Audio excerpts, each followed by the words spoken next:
Welcome back to our channel. সবাইকে স্বাগত জানাচ্ছি আজকের এপিসোডে। আমাদের আজকের পরিবেশন এবং আমাদের আজকের গল্পের নাম নোয়াখালীর সেই বাংলো।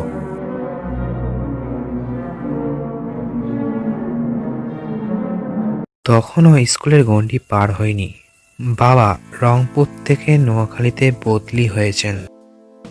স্কুল জীবনের বন্ধুত্ব খুবই প্রগাঢ় হয়। বুকে কষ্ট নিয়ে এখানকার বন্ধুদের ছেড়ে যাচ্ছি। তার মধ্যে আমার স্টেশনে বাবার জন্য সবাই কান্নাকাটি করছে। সৎ ও নিরপেক্ষ হিসেবে বাবার সুনাম ছিল, তাই সবার মনোকষ্ট।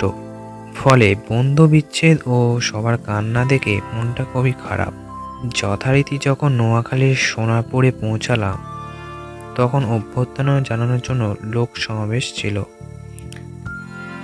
সবাই মালা দিয়ে বরণ করে নিল বাবা মাকে। আমার মনটাকে কিন্তু বিশেষ ভালো করতে পারল না। সোনাপুরেই জেলার সব বড় বড় অফিসারদের বাংলো। ডিসি, এসিপি, জেলা জজ, সিভিল সার্জন সবারই বাংলো। মাঝখানে শান বাঁধানো ঘাটের দিকে। বাড়িগুলোর দেয়াল বেতের, মেঝে পাকা, ছাদ অ্যাসপারভেটের, সুন্দর চত্বর, বড় গেট। গেট দিয়ে যখন ঢুকলাম, তখন ভিন্নধর্মী গৃহ প্যাটার্ন দেখে ভালোই লাগলো। একটু রাত হয়েছিল, খাওয়া দাওয়া করতে করতে বেশ রাত হয়ে গেল। ঘুমোতে যাব এমন সময় মনে হলো ছাদের পাটাতনে কে যেন কাউকে কোড়ার চাবুক মারছে, আর অজানা সেই মহিলা আত্মচিৎকার করছে। চমকে উঠলাম। শুধু যদি আমি শুনতাম তবে হয়তো বলবার ছিল ভুল শুনেছি, কিন্তু না, শুধু আমি নই, বাড়ি শুধু সবাই শুনেছে। আর সবাই ঘরের পাটাতনে একই শব্দ শুনতে পেয়েছে। 8জন গার্ড বাইরে পাহারা দিচ্ছিল। বাবা ওদের জিজ্ঞেস করলেন ব্যাপারটা কি। তারা উত্তরে বলল যে কে বা কারা এমনটি করেছে তাদের জানা নেই। বাবা সাহসী থেকে 2জন গার্ডকে ছাদের পাটাতনে উঠিয়ে দিলেন দেখবার জন্য। তারা বলল এর আগেও দেখেছে, কিন্তু কিছু চিহ্ন মাত্র পাওয়া যায়নি। এবারও উত্তরটা একই হলো। ঘটনার এখানে কিন্তু শেষ নয়। এরপর শুয়ে পড়ি যে যার বিছানায়। রাত তখন 2টোর কম হবে না। মনে হলো যেন ঘাড়ের কাছে কারোর নিঃশ্বাস ওঠানামা করছে। গলায় যেন কারোর ঠান্ডা হাত অনুভব করতে পারলাম। আমার মেজ বোনটা চিরকালই ভীতু। সে ভয়ে উঠে এলো আমার বিছানায়, নিজেরই ঘর ছেড়ে। বলল, আমি তোমার সাথে ঘুমাবো। আমি বুঝলাম সে কেন এই প্রস্তাব দিল। ওকে বুঝতে দিলাম না যে ব্যাপারটা কি ছিল। বললাম, বেশ থাকো তুমি। সকাল হলো। নামাজ পড়ে দেখলাম মা উঠান পেরিয়ে রান্নাঘরের দিকে যাচ্ছেন। বাবুর্চি চাচা অনেক আগেই এসে গেছেন। ছোট আপা অর্থাৎ আমার মেজ বোন অঘরে ঘুমাচ্ছে তখনও। মাকে কিছু বললাম না। এভাবে কিছুদিন কেটে গেল। একই ঘটনা বলা যায় প্রায় প্রতিদিনই ঘটতে লাগলো। একদিন রাতে এমনটি ঘটবার সময় মনে হলো কে যেন ঠান্ডা হাত দিয়ে গলার চিকন হাতটা খুলে নিল। রাতের বেলায় বিছানা ছেড়ে উঠে দেখবার চেষ্টা করলাম না, তবে মনে মনে বুঝলাম বাংলোর বাইরের 8জন গার্ড পাহারা দিচ্ছে। সুতরাং চোর ঢুকেছে একথা কোনো মতে বিশ্বাস করা যায় না। সকালে আজানের শব্দে ঘুম ভেঙে গেল। বিছানা থেকে পা নামাতেই মনে হলো কিসে যেন পা ঠেকলো। নিচে চেয়ে দেখি কার্পেটের উপর আমাদের দুই বোনের গলার চিকন হাত দুটো পড়ে আছে। অল্প বয়স, তার উপর এমন অস্বাভাবিক ঘটনা। অস্বস্তি যে লাগেনি তখন, এমন কথা স্বীকার না করলেও মিথ্যাই বলা হবে। তাই প্রথম থেকে শুরু করে সেদিন যা ঘটল মাকে সবিস্তারে বললাম। ছোট আপা বললে হয়তো মা মনে করতেন তার মনের ভুল, ভীতু তো। আমি বলাই মা বললেন, দেখি কি করা যায়। এইভাবে কয়েক মাস কেটে গেল। এর মধ্যে কোনো কোনো ঘটনা বিক্ষিপ্তভাবে ঘটেছে। এর মধ্যে আমার বাবুর্চি চাচার সাথে বেশ ভাব হয়ে গেছে। বাবুর্চি চাচাকে আমি প্রতি রাতের ঘটনা বলি। উনি মাথা নেড়ে বলেন, হ্যাঁ বাবুয়া, এসবই সত্যি। এরকম ঘটনা সবই এখানে ঘটে।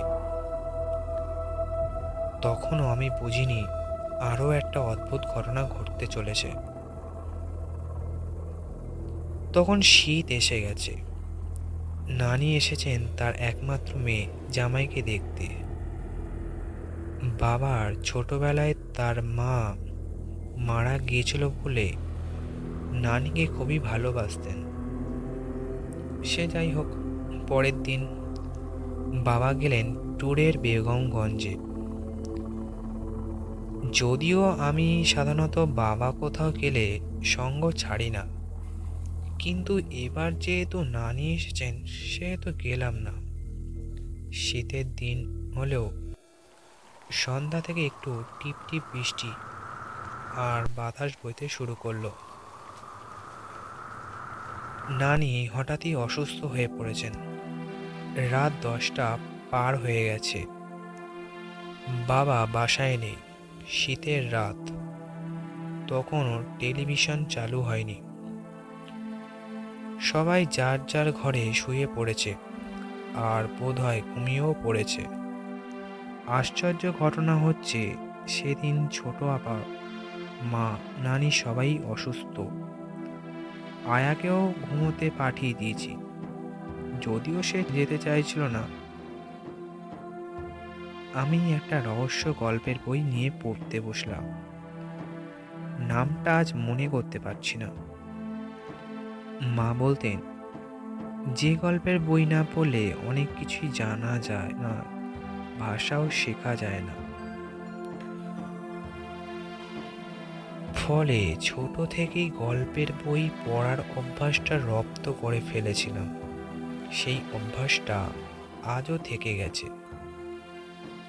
সজাগ থাকার জন্য বই পড়া শুরু করলাম। কান সজাগ রয়েছে। বেশ রাত তখন। মনে হচ্ছিল নানি যেন ডাকছেন। উঠে গেলাম তার কাছে। গিয়ে দেখি তিনি অঘরে ঘুমোচ্ছেন। ভাবলাম কানেরই ভুল। নানির ঘর থেকে ফিরে আসতে যাচ্ছি, এবার মনে হলো মা ডাকছেন আমাকে।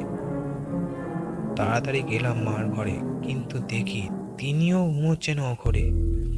ভাবলাম এবারও হয়তো ভুল শুনেছি। আবারও ফিরে এসে বিছানায় বসতে যাব, মনে হলো ছোট আপা ডাকছেন।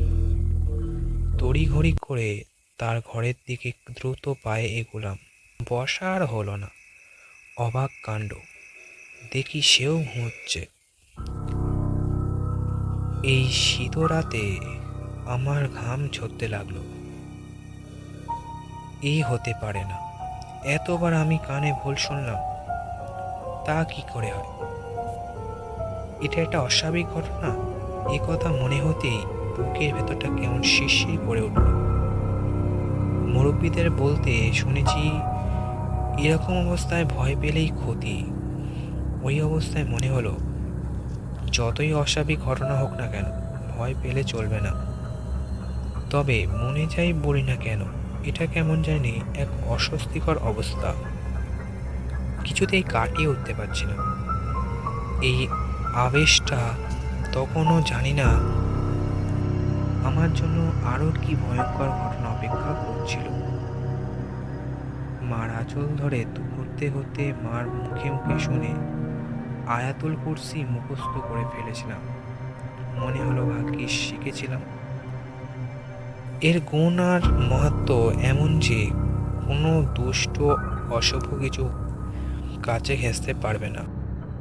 দোয়াটা পড়ে বুকে ফু দিলাম, মনে সাহস বাড়ল। নিজের ঘরে গিয়ে মনে হলো আমি খুবই ক্লান্ত, বসে থাকতে পারছি না, একটু টান টান হয়ে নি। এই চিন্তা করে লেপের ভেতর ঢুকে গেলাম। বারবার উঠতে হতে পারে ভেবে মশারি টাঙায়নি। খানিক পরেই মনে হলো কে যেন আমার পায়ের কাছে বসলো। মনে হলো উড়িয়ে দিলাম। সবাই অসুস্থ, বাইরে গার্ড, সব দরজা বন্ধ। কেমন করে কেই বা ঢুকবে বাড়ির ভেতরে? এ কথা বলে মনে মনে লেপ দিয়ে ঢাকা মুখ আর খুললাম না। তবে মনের ভেতর থেকে কিন্তু কিছুতেই এই চিন্তা সরাতে পারলাম না। কেউ নিশ্চয়ই বসে আছে পায়ের কাছটা। এইবার মনে হতে লাগলো ঠিক তাই। লেপ থেকে মুখ একটু খুলে দেখি যে একজন মহিলা আমার দিকে চেয়ে চেয়ে হাসছে। মাথায় তার ঘোমটা। আমার পায়ের দিকে খাটে বসে তিনি। আমি দেখে মুখটা আবার ঢেকে ফেললাম। না না, ভয় পেলে চলবে না, ভয় পেলেই ক্ষতি। আমি ভয় পাবো না, বারবার বলছি। আর আয়াতুল কুরসি সহ যত সূরা দোয়া জানা ছিল সবই পড়ে যাচ্ছি। শেষে একবার সাহস নিয়ে মারলাম লাথি। ক্লান্ত, কিন্তু কিসে যে মারলাম অনুভব করতে পারলাম না। তক্ষুনি মনে পড়ল অস্বাভাবিক জিনিসের আকৃতি থাকে তো অবয়ব থাকে না। তখনই হাত পা হিম হয়ে আসতে লাগলো। যতই আমি ভয় পেতে থাকি ততই বুকে সাহস আনবার চেষ্টা করি। দোয়া সূরা পড়ি। লেপ ফাঁক করে চুপ করে দেখতে পাই আমার দিকে চেয়ে মিটমিটে হাসছে সেই মহিলা। আমার ঘরের জানালা সেই ছোটবেলা থেকেই, কি শীত কি গ্রীষ্ম কিং বর্ষা, অন্তত একটা হলেও খোলা থাকে। আমার এই ঘরেরও এই শীতেও একটা জানলা খোলা ছিল। জানলাটা দিয়ে একটা গন্ধরাজ ফুল গাছ দেখা যায়। ওটা লাগাই না, এই জন্য যে ফুলের সুবাস ওই জানলাটাতে ঘরে আসে। মাঝে মাঝেই লেপ একটু ফাঁক করে জানলাটা দিয়ে দেখবার চেষ্টা করছি, যদি গার্ডে কোনো একজনকে দেখতে পাই। এইভাবে দীর্ঘ সময় কেটে গেল। অতিক্রান্ত দীর্ঘ সময়টা আমার জন্য ভয়ঙ্কর সময় বলে মনে হচ্ছিল। এমন সময় আজানের ধ্বনি শোনা গেল। অমনি মেয়েটি পায়ের কাছ থেকে উঠে গিয়ে জানালা দিয়ে বেরিয়ে গন্ধরাজ গাছটাতে মিশে গেল।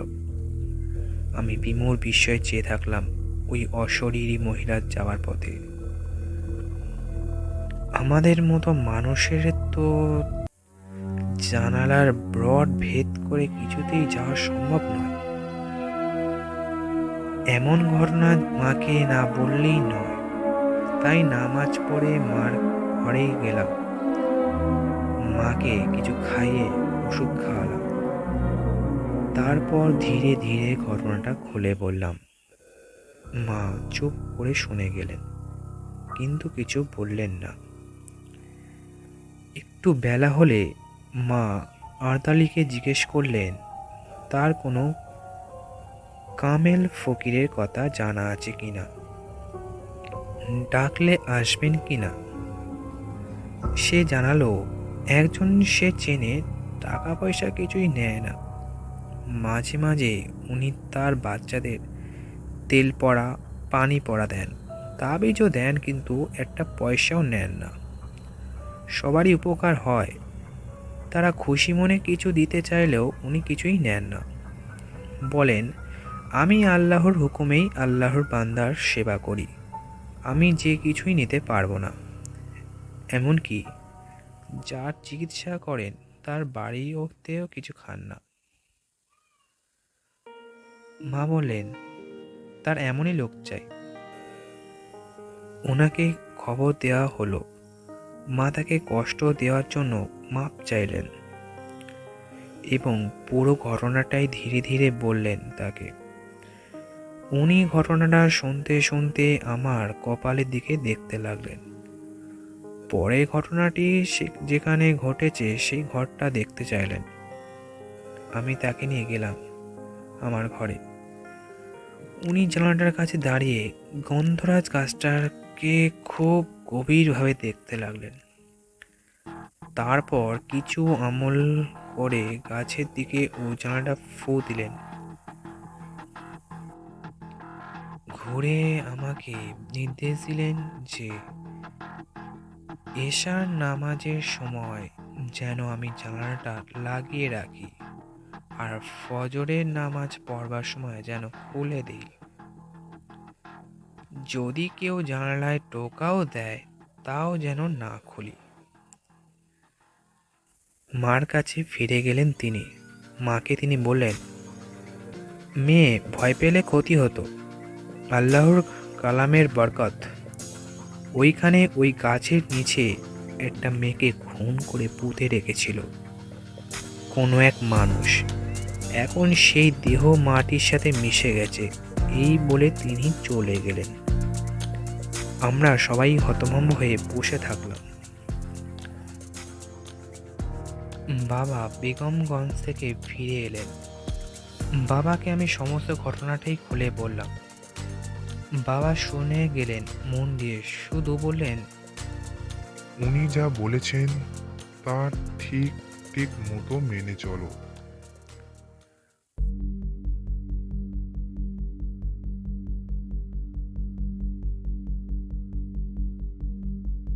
তারপর প্রতিদিনই জানালায় টোকা শুনতাম, কিন্তু জানালা আর খুলিনি। এসার পর আর কিছু ঘটেও নি। তবে ছাদে পাটাতনে কোড়া মারবার শব্দ আর আত্মচিৎকার অব্যাহতই ছিল, কিন্তু শ্বাস প্রশ্বাসের শব্দ আর সেই গলায় ঠান্ডা হাতে স্পর্শের ঘটনাটা আর ঘটেনি। কিন্তু আমি 30 বছর আগে MA পাশ করে প্রায় 30 বছর অধ্যাপনা করার পরেও ঘটনার কথাটা আজও আমি ভুলতে পারিনি। কি ঘটল, কে ঘটালো, প্রকৃত সত্যটা কি, আজও মনে প্রশ্ন জাগে, কিন্তু মেলে না উত্তর। তো গল্পটি কেমন লাগলো অবশ্যই কমেন্ট করে জানান, এবং আমাদের যে কোনো গল্পের আপডেট নিউজ পেতে আমাদের অফিসিয়াল ফেসবুক পেজটিকে ফলো করুন। ধন্যবাদ।